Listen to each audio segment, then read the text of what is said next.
So on this episode of What's Up Guy Garage, you can see the background looks a little bit different than maybe what you're used to seeing on my channel, but this is the way that it's going to be from now on. I actually wanted to do a quick little video, I guess, on the HoBao Hyper MT+2 because that point blank has literally become my favorite thrasher. Well, some people call it basher, but I'm telling you right now, after the abuse that I put that thing through, that thing is a thrasher.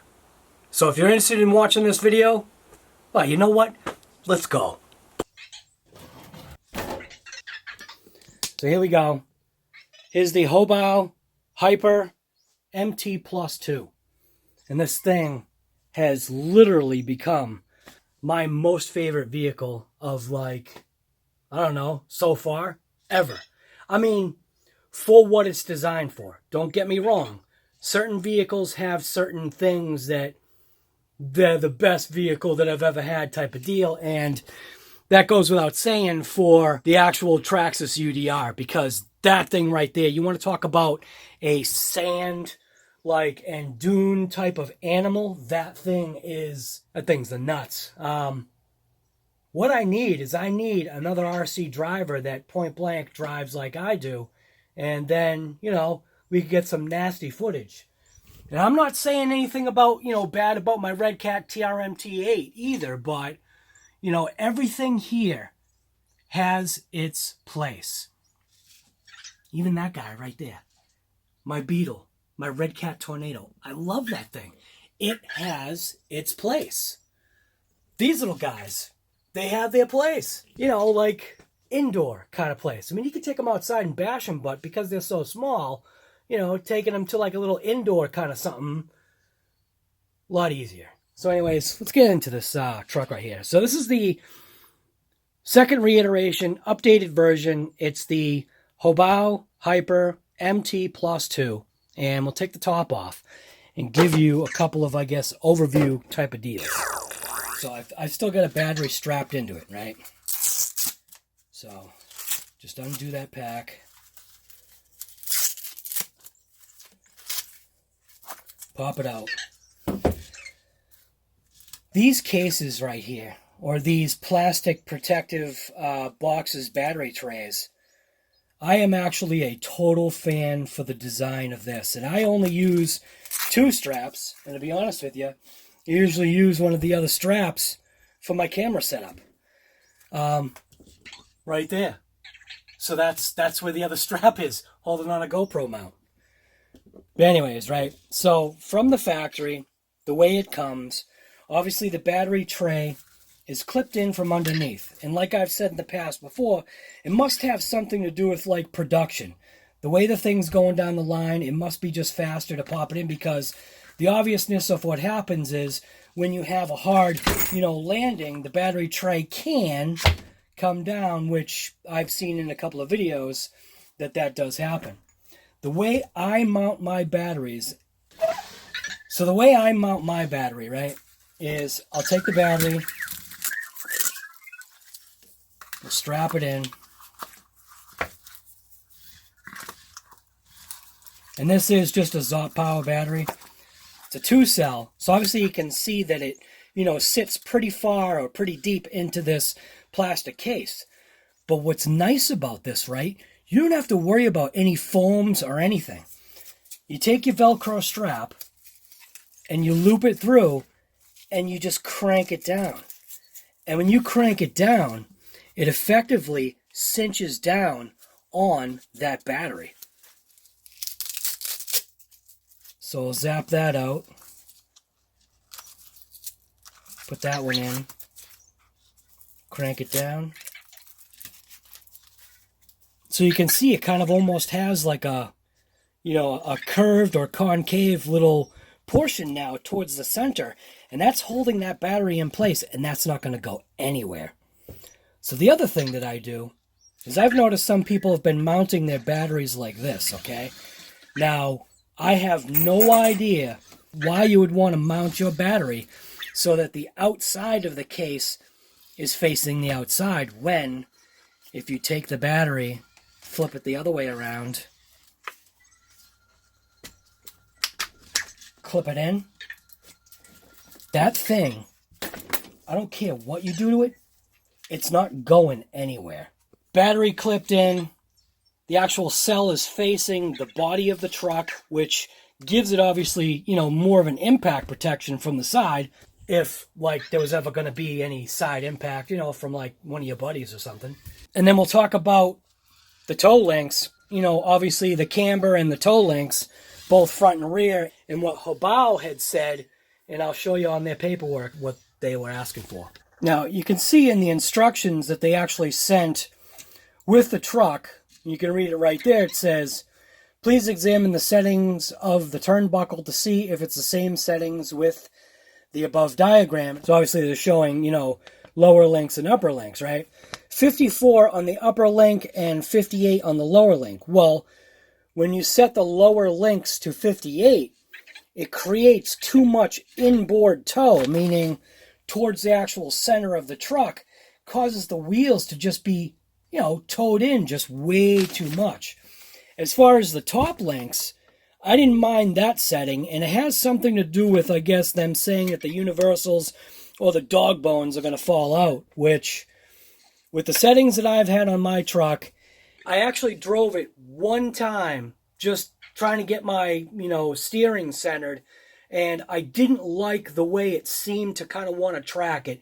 It tracked oddly with the toe being, you know, to those extremes. And in my opinion, when I saw the truck, it could just, physically, it just didn't look right. So anyways, I'm going to show you what I've got mine set to. What we're going to do is we're going to go after the back because I've got them all set to the same measurements. And I'm going to pop off the wheel just to make it easy.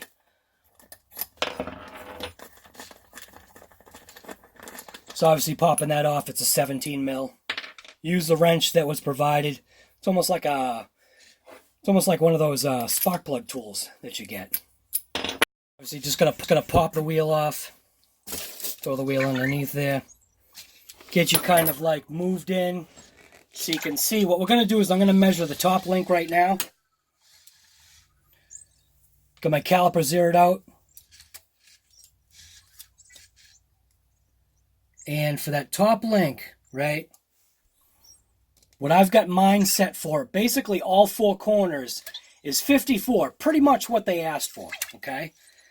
But then the bottom, because I just didn't like the toe in, I effectively have all four corners set at like 59.5-ish. Is what I've got all four corners set at. It actually gave the truck a little bit better toe. It's actually significantly less toe than what the factory wanted. I feel that the truck actually tracks better having it at 59 and, you know, a half-ish. What the heck are you doing? You're nuts.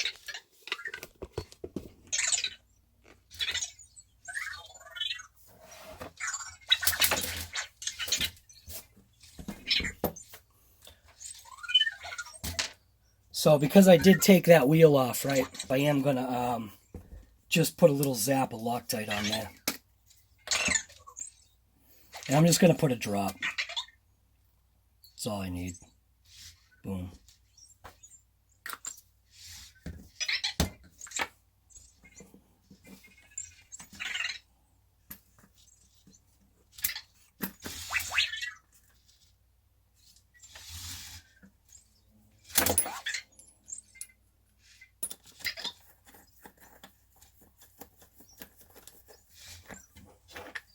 And keep in mind, this stuff is aluminum, so don't go like, you know, Arnold Schwarzenegger cranking, you know, all this stuff. Just want to crank it, I guess, just enough.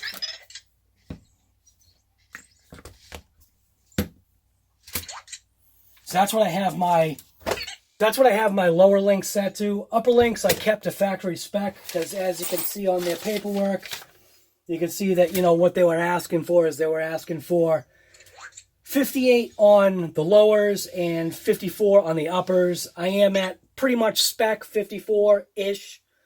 And then I am 59 and a half, actually slightly plus for the for the lower links, just because the exaggerated toe that they had. No, with the amount of time that I've been bashing this thing, setting it at 59.5 plus is actually going to be a lot better off, at least in my opinion. And like I said, for how much I've put this thing through and literally how many times I drive this thing, that's set right on spec for what I needed this truck to be at. So this truck is an absolute just beast. So a couple of other upgrades that we're going to be talking about is, I do like these little amber reflectors, right? What I want to do is I actually want to light these things up. So I'm going to end up taking this off, taking the bumper off.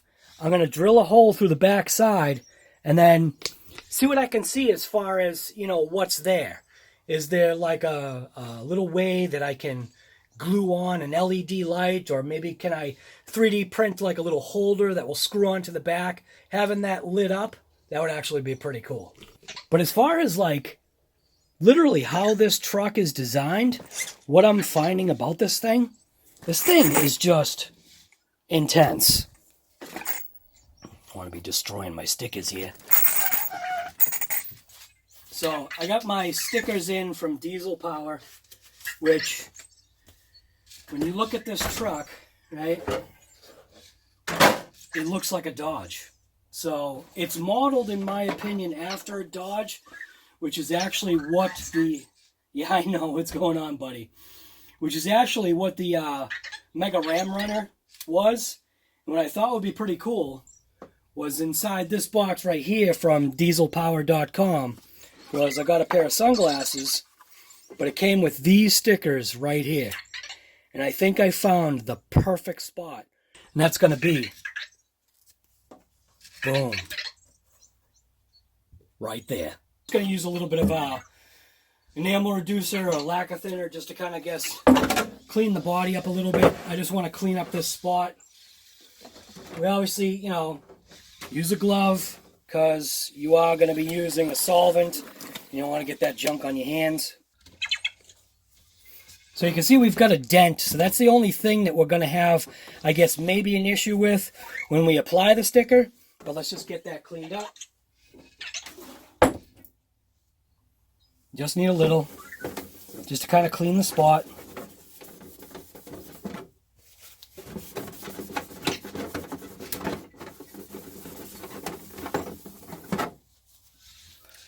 So obviously this is kind of a little bit of overkill, but this is a auto body filler spreader tool, or spreader, you just call it a spreader. But in the vinyl graphics world, you actually use these to go ahead and put on vinyl graphics or stickers or whatever. So now that we've got that area cleaned off, we don't need the glove anymore. Solvent's all done. We actually want to be able to make sure that we align this sticker perfectly on this truck. And I do want to actually keep it back because if you notice on the leading edge that we have right here, there's a certain area where you can see that things get annihilated or scuffed. And I want to make sure, don't fight me. So I want to make sure that, you know, I kind of pull the sticker back a little bit on that leading edge, which is going to bring the top of the sticker to these ridges. And that's what this little spreader is for, or this little vinyl graphics application tool. Because what I'm going to do is I'm obviously going to align the sticker. I'm going to peel off the back first, right? Because it's a split sticker. So I'm going to peel off the bottom section first, okay? Get out of here. And we want to line it up. Man. Want to line it up the best we can. Keeping it tipped back just a touch.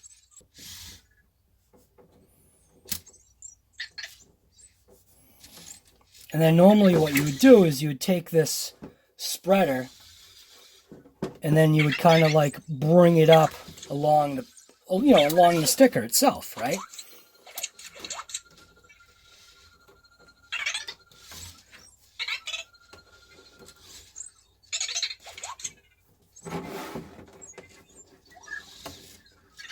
I want to get it right into that groove. It's actually right there, part of the body of the truck. I don't want to have any air bubbles in here. That way it kind of just stays on for the maximum amount of time. Create a little bit of a crease. Bring that sticker up. And bam. There we go. That's a thing of beauty right there. So there are apparent areas on the truck that never get struck. And right here, along this body edge, which is where the headlight is, or you want to call that the top of the fender, this area right here is nice and gloss on both the left and right side. So what we've got to do is we've got to figure out where we want to place a sticker on that. I mean, it's go fast stickers, right? So on these decal sheets, you can see that, you know, these ones are massive, right? So obviously these stickers aren't going to work for that. But then when you grab this pack right here, you can see you got a smaller diesel power, DP, which is diesel power. Then it's spelled out diesel power. And then looking at the windshield of the truck, you can see it's got like a cutout section right here, similar to, I think, the Super Duties, how the Super Duties windows actually come down like that. So we could go diesel, DP, power, or just do diesel power. And they got the larger stickers down here in the middle. They got regular DPs over here. So you might be able to put a DP right there on that section of the fender. And then we've got the larger diesel power right there. White lettering or the black lettering. The white lettering is actually surrounded by black. And obviously, well, you know, the black is just black. Let's go ahead and throw that glove back on. And also when you're rebuilding shocks or using diff fluid or anything like that, just go ahead and use gloves, will you? Little dab. You don't need much. I'm just going to clean it up real quick, just like that.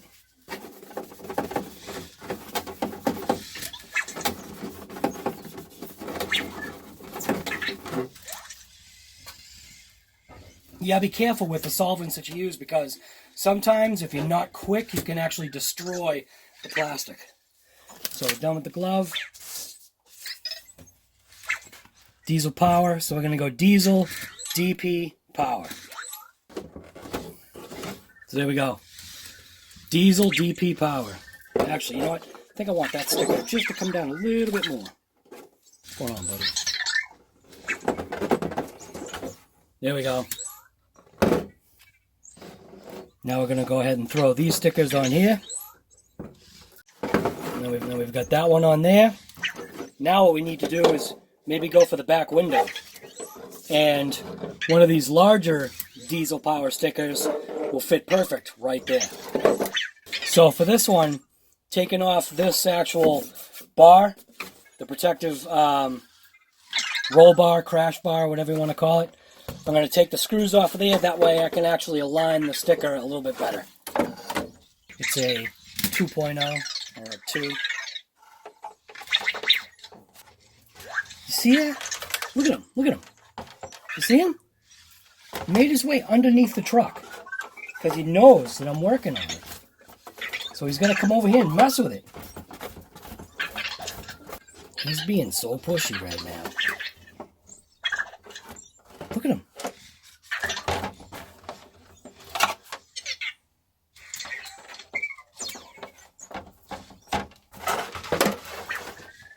Yeah, I know. It's not there anymore.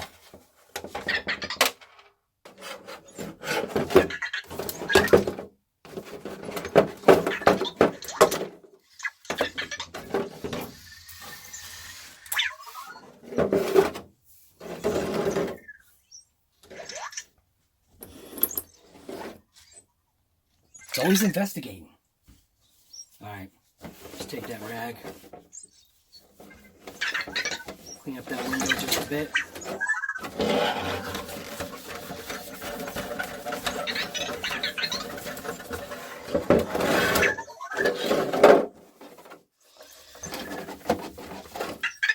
Now I gotta figure out if this is gonna fit. Looks like it will. I don't know. Just gonna go for it. Let's get the diesel sticker.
DP.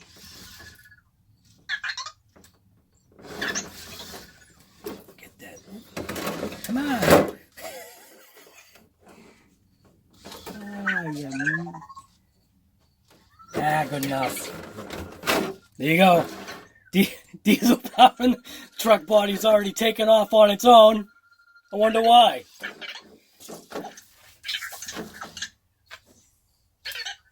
Camera mount attached.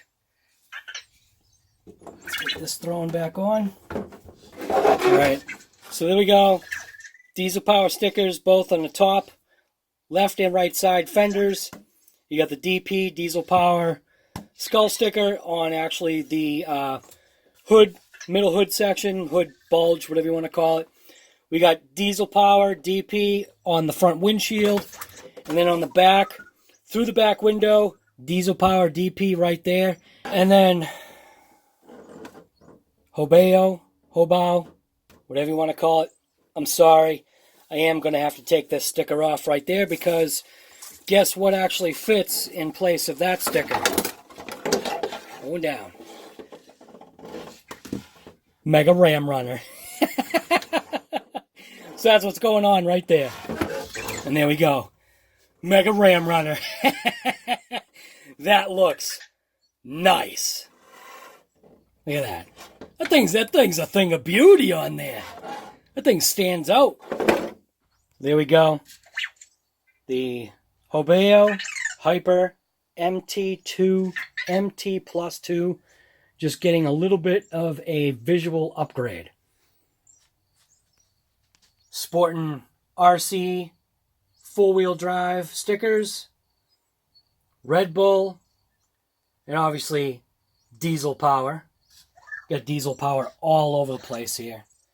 Got the diesel power skull right there, the diesel power emblems or logos on the left and right side of the fenders, diesel power right there, diesel power on the windshield,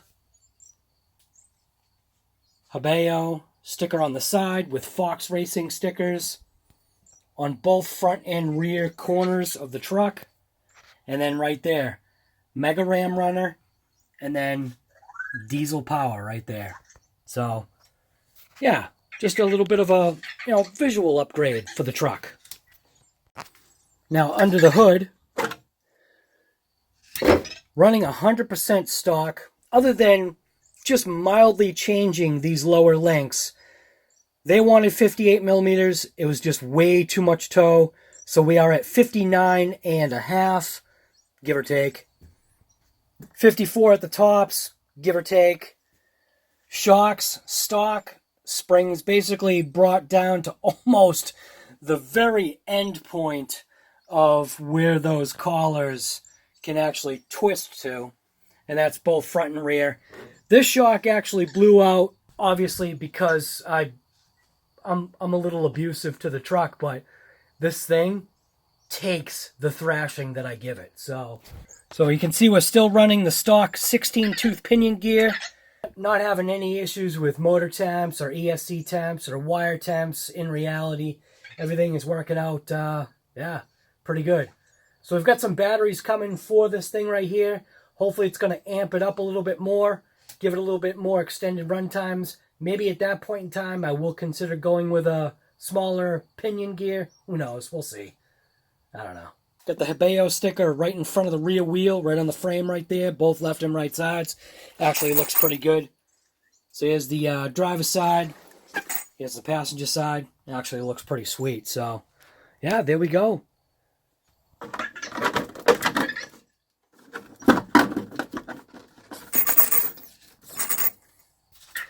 So there we go. Hyper MT+2. The thing is just an absolute thrasher. So if you like videos like this, this is just a, this is just an update video on this Hyper MT2. Just showing you the couple of things that, I prefer on my truck. They've done their research on how this vehicle should function, and I am very pleased with the balance of this truck. Other than changing the lower links to just a slightly longer length than what they were, I guess, suggesting. Not sure why they suggested that, but, to each his own. This is what I'm doing with my truck, and If you've seen some of the videos that this thing has been in, this thing gets a beating. So, I mean, you saw that hard hit, right? It nailed that overhang that I couldn't see it.